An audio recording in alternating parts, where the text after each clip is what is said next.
Well, it turns out Senator Mike Braun is fed up with Washington. So apparently he's going home, going to run for governor of Indiana. We had to invite him on and talk about it. Senator Braun, thanks for coming on. So good to be on. I can think of many reasons to be fed up with Washington, but I just wondered what's your top three? Well, first of all, I got 2 more years to finish out, and I'll do that robustly. I've been one of the strongest voices for fiscal integrity. The biggest thing is we get rolled so often by the other side. And in this case, they want us to roll over to them on anything domestic. And they do that by saying, hey, you can have whatever you want on defense. Defense is the most important thing we do, but it's kind of that unholy alliance that drives this sanity each year and drives this poor process. Second thing is, we don't use regular order anymore. Back when I was in our state legislature on Ways and Means, you brought in stakeholders to see if they needed more money or less. You didn't automatically just up the budget behind closed doors, 3, 4, 5, in this case, 10% for defense, 4% for domestic. And then the last thing, this is a system of seniority. Everything I've done in building a business, any other entity, seniority and how long you're here wouldn't determine what you get done. And it's that, and until it changes, until the dynamic's different, it's going to get worse out here, Larry, before it gets better. I'm going to go back to a place of sanity where you can help set the agenda and do things and really measure your success. I mean, all this is quite sensible, and we wish you all the luck in the world. It's just interesting that you've come out and said this. The process is broken in Washington, but what troubles me as much, really more, is the policy is broken. I've been talking about how this bill, I mean, no one knows what's in this bill. Everybody's got to go back and try to read 4,000 pages in the next 12 or 24 hours, which is an impossibility. Maybe there'll be cliff notes, but who can possibly trust the cliff notes like we were in college? Let me ask you this. Did you know there's a $100 billion corporate tax hike in this bill?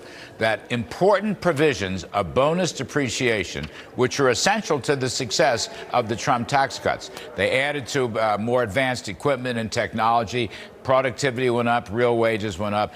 All those things start to expire. The R&D tax credit absolutely does expire. 20% of the depreciation expires. I mean, I don't know why Republicans talking about voting for a big tax hike. I don't know why people haven't talked much more about this in general. Just like a penny saved is a penny earned, it's the same thing there. When you take away a tax break, by the way, that was going to the job creators, the folks that were investing in equipment due to that accelerated depreciation, and for a lot of our biggest industries that have to invest in R&D. So yes, by taking that away, that's like raising it, all that money, when we say we'd never be for that.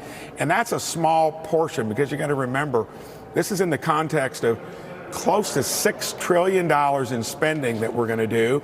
I think we're going to be closer to $1.5 trillion deficit. They were $1 trillion deficits when I got here 4 years ago. And Biden has unapologetically put out there a 10-year blueprint that averages $1.5 trillion worth of deficits the next 10 years.